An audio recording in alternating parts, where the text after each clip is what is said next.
First and foremost, the subject matter that we are about to discuss today may be triggering for some people to hear, so please take that into consideration before continuing this video. Actor Chris Noth, who is famous for his role in the show Sex and the City as the character Mr. Big, is running into some big problems himself. Chris has been accused of SA by two women, one of which claims she needed stitches after he took advantage of her in his apartment in 2004. It wasn't until the revival of this TV series that these horrible memories were triggered for both of these women. Zoe, who is now 40, and Lily, who is now 31, both alleged in an article with The Hollywood Reporter that Chris Noth had taken advantage of them when they were younger. To protect their identities, though, The Hollywood Reporter is using the names Zoe and Lily as pseudonyms. Lily, who now works as a journalist, reached out to the reporter in August and said in an email, "I'm not sure how you go about this sort of story and how you find the other victims." Then they heard from Zoe in October, but because she still works in the entertainment industry, she was fearful of repercussions, so her identity was hidden. But after seeing that he was reprising his role in this series, she says that it set something off in her. She continues in her email saying that for so many years she had buried it and decided that now it was time to try and go public with who he really is. When contacted for comment on the allegations, Chris sent the press a statement that says, "The accusations against me made by individuals I met years, even decades ago, are categorically false. These stories could have been from 30 years ago or 30 days ago. No always means no. That is a line I did not cross.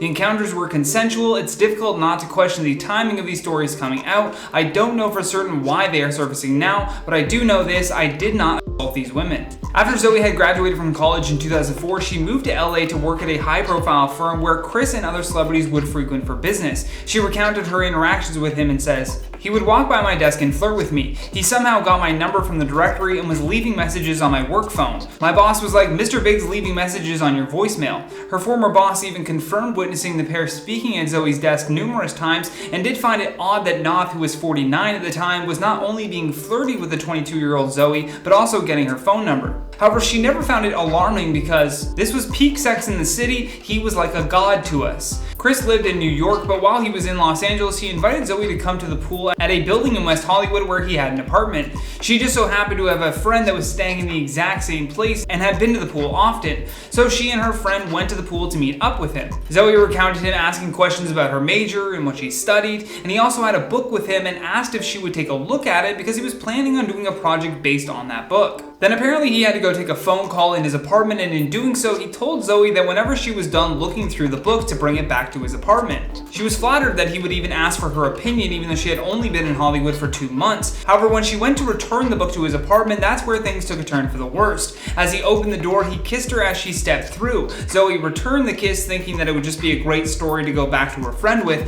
However, then she says that he began to pull her towards him and move towards the bedroom. Zoe goes on to say, "It was very painful and I yelled out stop and he didn't. I said, 'Can you at least get a condom?' and he laughed at me." Afterwards, she realized that there was blood on her shirt and she immediately got out of there and returned to her friend's apartment. After pressing Zoe to tell her what was wrong, the two of them went to Cedars-Sinai where Zoe told the staff that she had been attacked. She goes on to say, "I had stitches. 2 police officers came. I wouldn't say who it was." She feared that she would be fired if she tried to accuse this massive client of what he did publicly. And the same sort of thing happened as well with Lily. Lily, who worked as a server in the VIP section of the now closed New York nightclub number 8 in 2015. This is where she met Chris, and despite knowing that he was married with a child, when he asked her out on a date, she said yes. She believed that they were going out for dinner, but when she arrived, the kitchen had closed, and so they decided to have wine at the bar instead, as Chris talked about his lack of desire to appear in a third movie in the series. He also asked her about her job and her trajectory, but as the evening went on, she admitted that she may have had too much to drink,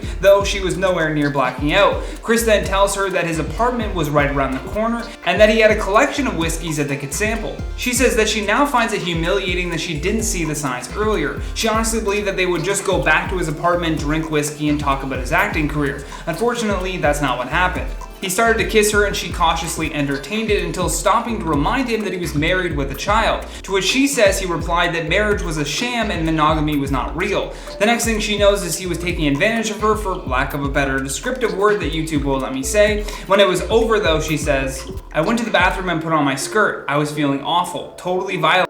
All of my dreams with this star I loved for years were gone." But I'd love to hear your thoughts on all of this though, because that's all the time that we have for today. So stay classy, and I'll see you on the next one.